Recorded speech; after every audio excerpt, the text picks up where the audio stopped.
What's good, Seahawks fans? Tyler Jones here with you on Seahawks Today by Chat Sports. Appreciate you joining us. Coming up on today's show, we are going to lay out the perfect free agency plan for your Seattle Seahawks. Who are the top 10 players the Seahawks should be looking at throughout free agency? We'll tell you in just a few moments from right now. Before we do, though, folks, I need a little favor from you. We always want you to subscribe to the channel, but I want to take things a step further. I want to make sure your notifications are turned on. So go to your smartphone settings app, scroll down, tap YouTube, tap notifications, and turn on allow notifications. That way you can be the first to know whenever we have new content for you, which we bring you each and every day on the channel. If we go live, you'll be here to know about it. Never miss a moment of Seahawks Today by Chat Sports. It's free, doesn't cost you a thing, and here's what we'll do. For everyone that turns on notifications and spams Noti Gang in the comments of today's video, we're going to shout you out later on in the week here on the channel. Let's get started with today's show. Free agency for the Seattle Seahawks. I'll say this up front. It's not the biggest priority, actually, for Seattle this offseason. That is the draft, where the Seahawks have a ton of picks. And obviously you have to pay your draft picks as well. But nonetheless, here are some guys that could fill some potential needs for Seattle this offseason. And we broke down the best of those circumstances for what Seattle has to work with in each scenario. Let's start with the obvious, Geno Smith. Got to re-sign Geno. I'm not in favor of going at it with the franchise tag. If you have to franchise tag him, that's one thing. But if you can get the extension, if you can get that 2 or 3 year deal, then you do that with Geno Smith. That should be the goal, where you shouldn't even need the franchise tag. You bring him back to Seattle. We've talked about it, that ESPN was putting out a report just the other day that if Geno straight up goes to free agency, that there will be other suitors beyond Seattle that would be interested with the needs that there are around the league at quarterback. So bring Geno Smith back. Don't worry about the franchise tag. Just take care of him, get him a multi-year deal done, and bring him back to the Seahawks. That's priority number one when it comes to free agency, is getting Geno paid and bringing him back next year as your starter. Do that, then you're off to a good start. 9 other guys to get to in just a second. Before we do, what is the biggest priority for the Seahawks in this free agency period? For me, it's just getting Geno taken care of. That's the biggest priority. What do you think? Is it Geno? Is it something else? You might get an ad break. If so, take advantage of it. Get your votes in and tell me in the comments section what you believe is the biggest priority for Seattle this offseason in free agency. Let's head over to the offensive line now, the guard spots. I think Ben Powers is probably headed back to Baltimore, and so when you look at other potential names for the guard spot, Dalton Risner in particular comes to mind for me from the Denver Broncos. Risner, a very good football player and a leader on and off the field, was a very good starter at Kansas State for several seasons before making his way to the NFL. And you look at the numbers, according to Pro Football Focus this past year, overall grade 61.1, pass block grade was much better than his run block grade at 72.6. The run block grade at 53.4 and pressures at 29. But think about Risner like this. As you see those statistics of the big jump between pass and run blocking, remember the Seahawks offensive line, as the year was going along, had to develop this past year Charles Cross and Abraham Lucas as run blockers, as they were both primarily pass blockers in college. Dalton Risner, I think you could take the same approach of, hey, we already know that you can pass block. Let's develop you a little bit more as a run blocker, and I think you would be pleased with the results potentially for Dalton Risner. Potential need at center for Seattle, and although there is not a, let's just put it this way, a prize possession at the center position, I think if you're looking for a placeholder, a veteran of sorts to get you by, at least for this year, and then maybe you draft a center and let them develop and eventually take over, Mitch Morse, I think, could be the perfect fit to hold things down for now at the center position. This past year, his numbers, according to PFF, a 61.4 overall grade, pass block grade of 67.1, run block grade of 57.3, pressure 17. He's been a winner throughout his career. He was very good in Kansas City. He's had a good run as of late in Buffalo. If you have a Seahawks team that's trying to take that next step, that's trying to bring this team forward to be a contender, Mitch Morse has been a part of some really good football teams over the years and could be a natural fit as a leader in your locker room as far as that goes. Staying in Buffalo, another name that comes to mind is Tremaine Edmunds. And we've talked about Tremaine Edmunds here on the program this week, actually. And Edmunds is going to be highly sought after. Obviously, the Seahawks have a need at the linebacker spot with Jordan Brooks likely missing most of next year. And we don't know about Cody Barton's future, if they're going to bring him back or not. But Tremaine Edmunds, watch out. That could be a lot of fun having him in a Seahawks uniform. Over 100 tackles last year, 1 sack, 6 TFLs. Just to break this down simply for this Seahawks team, with losing Jordan Brooks, who was, at the time of his injury, I believe second in the league in tackles, you just need guys to pick up the load, pick up the production of some sorts with Brooks being out. Tremaine Edmunds could be your guy to do just that. Also, another potential linebacker option is TJ Edwards from the Philadelphia Eagles. You'll be seeing him play for Philly in the Super Bowl here in the next week or so. Another really good football player, and his numbers this year have been fantastic. 159 tackles, 2 sacks, 10 tackles for loss, also a fumble recovery as well. TJ Edwards has been outstanding this year for Philadelphia. For me, I think I lean towards TJ Edwards, but I don't necessarily think there's a wrong answer here. I think you'd be happy if you can find a way to get either guy, potentially, especially convincing them to leave their teams that are already pretty good with Buffalo and Philadelphia there. If you could pick one or the other, who would you rather have in Seattle this offseason? Is it Tremaine Edmunds? Is it TJ Edwards? If it's Tremaine Edmunds, type TE. If it's TJ Edwards, type TJ. Let me know in the comment section, which one do you like better? Tremaine Edmunds or TJ Edwards? If you had to pick one that you want on the Seahawks, let me know in the comment section below. Today's show is presented by BetUS, the exclusive sportsbook partner of Chat Sports.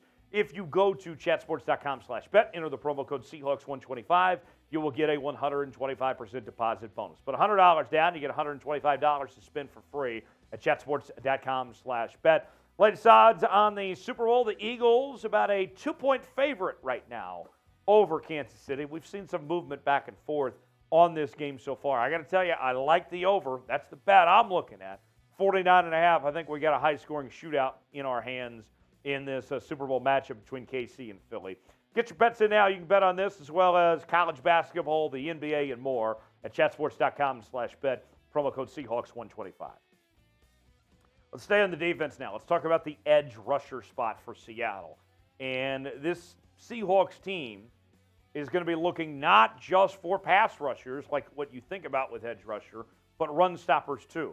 Marcus Davenport is a name that comes to mind, going to be highly sought after across the National Football League. His numbers weren't great this year with 29 tackles, just half a sack, and 2 TFLs, but if you look at his whole career, the whole story involved here for a guy like Marcus Davenport that's still relatively young at this point, I think I like what I've seen from Marcus Davenport for the New Orleans Saints. And with the way he plays, he feels like a Seattle Seahawk. We talk about the legacy and tradition of this defense over the years.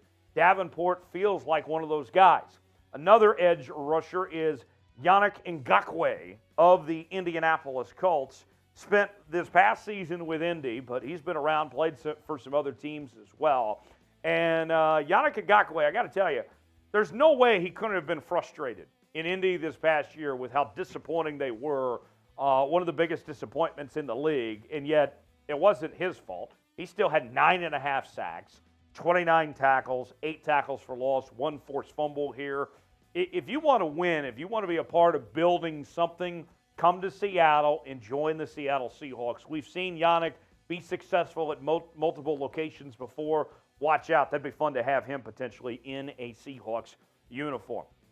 Going to the interior of the defensive line, the Seahawks certainly need help there as well. Dre'Mont Jones, the defensive lineman from the Denver Broncos, is another guy to keep tabs on. We mentioned one Bronco earlier with Dalton Risner. Dre'Mont Jones, this is a cat that had 6.5 sacks this past year, 47 tackles, 9 tackles for loss, 1 forced fumble. And earlier this week, we were showing you some potential numbers. And Dre'Mont Jones, compared to other free agents out there, might not be that much, actually. That you could be talking about somebody that, as good a player as they are, for a relatively decent asking price, potentially. And we saw last year, remember, the Seahawks had a bargain buy in Uchenna Nwosu, and Nwosu was terrific this year. I think that's potentially what you could be talking about with Dre'Mont Jones, is a guy that maybe you aren't spending a ton of money on, but you see the return on investment that Dre'Mont Jones could have a prove-it year of some sorts potentially if he were to come to Seattle and maybe get that payday later on. But I like what I've seen from Dre'Mont Jones. Would love to have him with the Seahawks. Got a few more names to get to here, but name a player the Seahawks should sign. This is your chance to be the GM here on Seahawks Today. Who's somebody they should sign? Okay, this is not somebody you think they will sign. Tell me somebody you think they should sign. If you were John Schneider and you could make the call to choose who the Seahawks should bring in, who would it be? Let me know in the comments section. Give me one name who you think Seattle should sign. A couple more names here. Javon Hargrave, defensive lineman for the Philadelphia Eagles. He'll also be playing in the Super Bowl. He has had a fantastic season this year for Philly with 60 tackles, 11.5 sacks, 10 tackles for loss, 1 forced fumble, and 2 fumble recoveries. Now, this is where we talk about this being a perfect free agency plan, right? I find it hard to believe that Philadelphia is going to let Javon Hargrave leave the Eagles. With the season he's had, with what he's meant to that team, for them to get to this point with a chance to win it all, hard to imagine him leaving. But if he's out there, this is a guy you want on your team. This is a difference maker, an impact player. The Eagles have had a historically good pass rush this year. They have about 15 or 16 more sacks than any other team in the NFL, and that's why the biggest reason why they're in this position this year with a chance to win the Super Bowl is because of their pass rush and guys like Javon Hargrave that have put them in this position. So I don't think he's leaving Philly, but if he's out there, I don't know how you can say no to him as far as I'm concerned. Last name on our list is Mecole Hardman. And I know what you're thinking. Wait, Tyler, Mecole's not even close to being the best wide receiver in free agency. That is correct. But you already have 2 solid receivers with DK Metcalf and Tyler Lockett. You're not going to be able to go sign some of the best receivers on this market like Jacoby Myers and Juju Smith-Schuster and convince them to be your number 3 receiver. That's not going to happen. Realistically, you have to look at options of who would be best to be your number 3 receiver in free agency. Mecole Hardman could be that guy. His numbers, not great this past year, to be honest. 25 catches, just under 300 yards receiving, 4 touchdowns. But raw speed and athleticism, this is a guy that can fly down the football field. I don't know why it hasn't really worked in Kansas City. We know that he's got the raw talent, the raw speed, but it just hasn't been a good marriage necessarily for him in Kansas City. Remember, he was picked the same round as DK Metcalf, and DK's had far better results. I think Mecole is probably the best guy out there for being a number 3 receiver, something that the Seahawks do need. And maybe in a new system, maybe working with Geno Smith, getting out of the line like a Kansas City, you could see him start to take off with a fresh start potentially. So to recap before we go, let's run through these players one more time. Got to keep Geno, obviously. Dalton Risner, Mitch Morse, both those guys would be really good on the offensive line. Linebacker-wise, if you can get Tremaine Edmunds or TJ Edwards, either one, that would be good. Edge rusher, Marcus Davenport, Yannick, either one of those guys, it would be terrific to have. Your defensive line, the interior, Dre'Mont Jones, I think, could be a good value potentially. Javon Hargrave, we know how good he is. with the impact he's made in the Eagles, and then finding your number 3 receiver, something that you need, which actually might be taken care of in the draft. But if you're looking solely at free agent targets of number 3 quality receivers, Mecole Hardman's probably your best option there. So before we go, we asked you earlier in the show, who should they sign?